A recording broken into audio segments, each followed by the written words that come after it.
Hey guys, Mr. Riz here to help you out on the second part of our 3.4 notes. We're going to be looking at points of inflection. So if you remember back when we did the first derivative test, sometimes we'd get these weird points that would be a critical number on the first derivative, but they would end up being neither a minimum or a maximum. Those typical points are now going to be coming up here, and those are going to be points of inflection. Now, not all points of inflection are critical numbers on the first derivative, but they are critical numbers on the second derivative.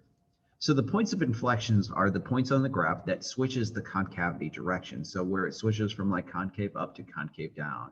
All right, here we got an example of concave down to concave up. And then right here, this would have been like a perfect, or actually both of these here would have been critical numbers on the first derivative. So you can see we have a flat horizontal tangent or a just vertical tangent. So these are both critical points on the first derivative. Say that again. They're critical points on the first derivative, but the graph you can see goes up, then goes up. So they would have been neither. But if we look here, the points do switch concavity. So they're second derivative critical points. So any second derivative critical point is a point of inflection, unless it's a vertical asymptote, which is a point that does not exist. So we can basically say here that C and F of C, which is like basically the XY point, is a point of inflection on the graph that is either F double prime of C equals 0 or F double prime of C does not exist. So what we're going to do is just like what we did in the last section here is we're going to discuss the points of, or we're going to discuss the concavity and find the points of inflection. So what that means is we need to take the second derivative and we need to evaluate the concavity. So just like we did before here, let's take the second derivative and we have to take the first derivative to do that. So the first derivative here of x to the fourth is 4x cubed. The derivative of minus 4x cubed becomes minus 12x squared. There's the first derivative. We're not going to do anything with that in this section here. Second derivative, let's figure it out. Okay, 4x cubed becomes 12x squared. Minus 12x squared becomes minus 24x. So the second derivative critical numbers is where the second derivative equals 0 or does not exist, but we got a regular equation here. So if we factor out a 12x, this becomes an x minus 2, and we get two critical numbers. We get one at x equals 0 and another one when x equals 2. Okay, so we're going to make our chart here. We're going to label it the second derivative because eventually we're going to look at both of them together at the same time. We'll make our points on here. We got one at 0, one at 2. And let's find the concavity, just like what we did in the last part. So we'll pick a number less than 0, and we'll plug it into the second derivative here. All right, so what about like -1? F double prime of -1. What's 12 times -1 squared minus 24 times -1? Let's see, that'd be positive 12 plus 24. Okay, so that's positive. So we got a concave up. Okay, then pick a number in between 0 and 2. How about 1? What is 12 times 1 squared minus 24 times 1? So what's 12 minus 24? That's a negative number. So we would have concave down. That'd be sad. And then pick a number bigger than 2. How about 5? What's 12 times 5 squared minus 24 times 5? All right, that's 12 times 25 minus 240. That would be a positive number here. Okay, so this is what we did in the last section. All we're going to do now is just to add a little bit more detail. Let's specifically talk about these. Where exactly on the graph are those points that switches from concave up to concave down, or where it switches from concave down to concave up? And all we got to do is to take these x values that we found and then plug them back in to the original, well, no, that's the first derivative, into the original over here equation. So if we plug 0 into the original equation, what's 0 times, or 0 to the 4th power minus 4 times 0 cubed?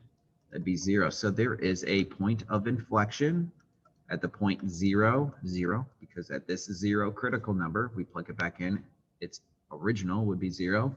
And then what about 2? What's f of 2? So plugging it back into the first derivative, or not the first, the original problem here. What's 2 to the 4th power minus 4 times 2 cubed?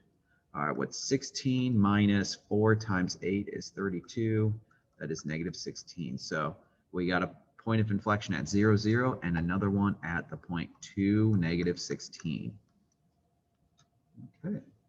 So that's typically what we're doing. So you can see this second part of the notes is just like the first part of the notes, except for we add that little point of inflection part at the end. We're just going to keep adding little things towards the end. All right, so let's take a look at tonight's homework and maybe look at some tougher problems. So same problem here, same concepts, but we're going to go through and take the first and the second derivative. So I think you guys should be fine on 16 and 18. Let's talk about 20 and 22. Yeah, then you guys should be okay with 24, I think. If we'll do 22, you should be all right with 24. All right, so on 20, here we go. Now we could expand this out to a polynomial and get, okay, this would be some x to the 4th power here. But let's expand, or let's just go through and let's try to do the product rule with the chain rule. We'll try to do it twice, really kind of challenge ourselves here. So the first derivative, we'd have to do the product rule. So we'll take the derivative of this first part, which is 3 of the x minus 2 squared times the derivative of the inside is 1, and we'll leave the x minus 1 alone. And then we'll leave the x minus 2 cubed alone, and we'll times by the derivative of this side here, which is just 1. Okay, so I'm going to clean this up because I don't want to take the derivative of that. Let's see, we could factor out this x minus 2 squared out, and we'd get a 3 times 1 times the x, so a 3x minus 3. And then over here, we'd just get left with the x minus 2. So the first derivative is x minus 2 squared times, let's see, 3x plus x, that's 4x, and then minus 3 minus 2 is minus 5. Okay, so that's the first derivative. Now we got to do that again for the second derivative. So, okay, derivative of the first part, which would be 2 times x minus 2 to the 1st power times the derivative of the inside is 1. We'll leave the 4x minus 5 alone. All right, then plus, now we'll leave the x minus 2 alone, or x minus 2 squared alone. Take the derivative of the 4x minus 5, which is 4. Okay, so I'm going to, like in this problem here, I'm going to factor out this x minus 2. And I would get left with a 2 times the 4x minus 5, so that's an 8x minus 10. And then over here, if we factor it out, we'd have a 4 times the x minus 2, which is a 4x minus 8. Okay, so the reason why we did this is kind of nice because it does factor out completely here. We get an x minus 2 times a, let's see, 4x and 8x, that's 12x, and minus 8 minus 10 is minus 18. Okay, so that's really easy now to take the derivative and just set this equal to 0. Okay, so we would set that equal to 0. We get 1 equals positive 2, and then over here, 12x minus 18 equals 0. We'd get, add the 18 over 12x is equal to 18. Divide by 12, let's see, that would be a 3 over 2. Okay, so I'm going to make my number line here. We do have 2 critical points. One's at 3 over 2, or 1.5, and the other one's at 2. All right, let's find the concavity. So to discuss the concavity, let's pick a number less than 3 over 2, and we're going to plug it into the second derivative here. So if I pick a number like 0, all right, we'd get a 0 minus 2, which is negative 2. And then a 12 times 0 minus 18 is a negative 18. We get a negative times a negative, that's a positive 36. So we do have this graph, it curves up. All right, then let's pick a number in between 3 over 2 and 2. So how about like 1.75? All right, kind of weird. All right, so 1.75 minus 2 is a negative number. Negative like 0.25. And then, okay, what about here? What's 12 times 1.75? I'm going to have to get a calculator out here. 12 times 1.75 is 21. 21 minus 18 is a positive number here. Positive, whatever. A negative times a positive is a negative. And then what about the next part here? Let's pick a number bigger than 2. How about 10? 10 minus 2, that's a positive number. 120 minus 18, that's a positive number. Positive times a positive, it doesn't matter what the number exactly is, but it's positive. So it's curved up, curved down, curve up. The last thing we want to do now is specifically state, okay, where are these points of inflection? So we have a POI, one's at 3/2, and the other one is at 2. Now, specifically on the graph, where are they? And we have to plug them back into the original graph. Okay, so I'm going to use a calculator here. I don't feel like kind of messing up, figuring out what this is, but okay, if I take 3 divided by 2, I'm using this one, minus 2 cubed, and then times 3/2 minus 1. I'm just being real lazy, typing it into the calculator here, pressing enter. I get negative 0.0625, negative 0.0625. I'm going to press math, enter, enter, so I can look smart. I get negative 116.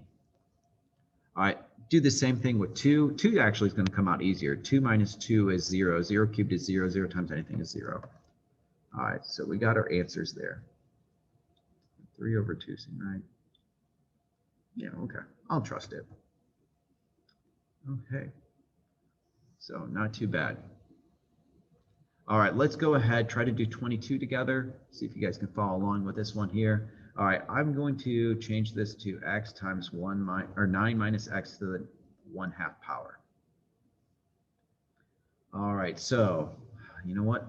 Now let's get this started here. First derivative. What do we got here? All right, we got to take the derivative of x, which is 1. We'll leave the 9 minus x to the 1/2 power alone.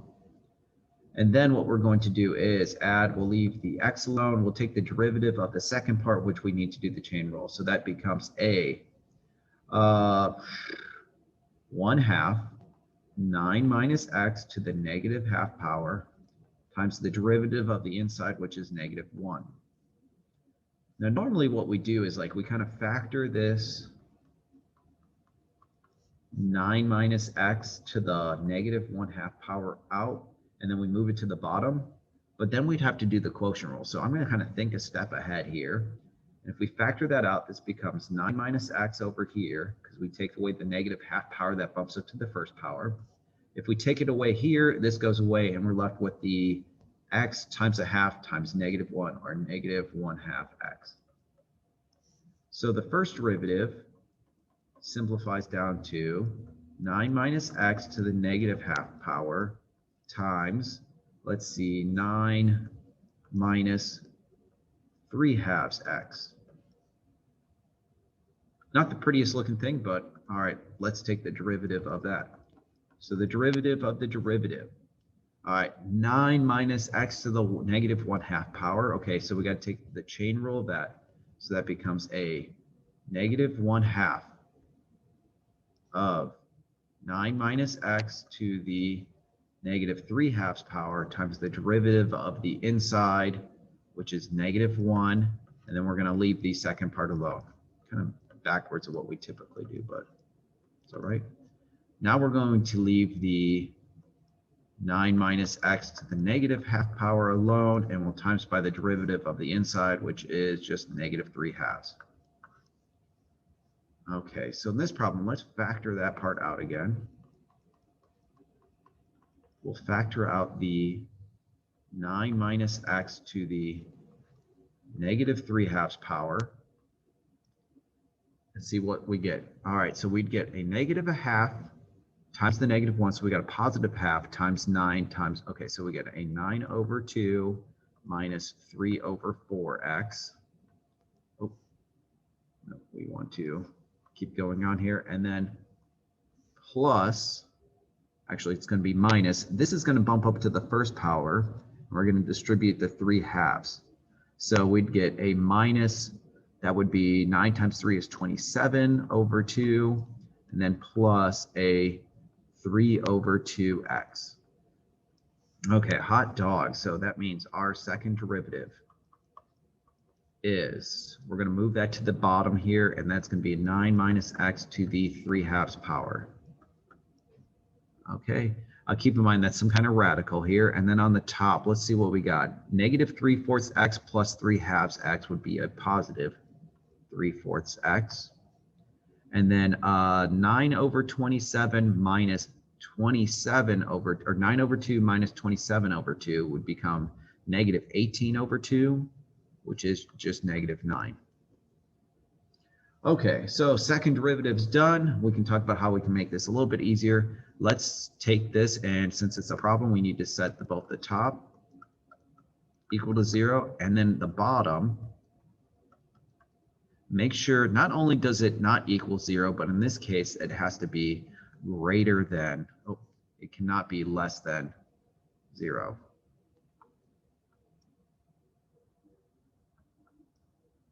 Okay, because since this is a radical here, we can never have a negative inside the radical. All right, so let's do the top part here. We get 3/4 x equals positive 9, and then x, if we times it by 4/3, that'd be 3 times 4, that'd be 12. So x would equal 12 is a critical point. Okay, over here, the other critical point would be that we would go ahead and we take it to the 3/2 power. We get basically 9 minus x cannot be less than 0. We can subtract 9 over, and we get a negative x cannot be less than 9, and then, or negative 9. And then what we can do here, if we times by the -1, we get x cannot be greater than 9. So we actually have something that pops up here. So if we take our second derivative, we get a critical number at 12, and then we get another critical number at 9.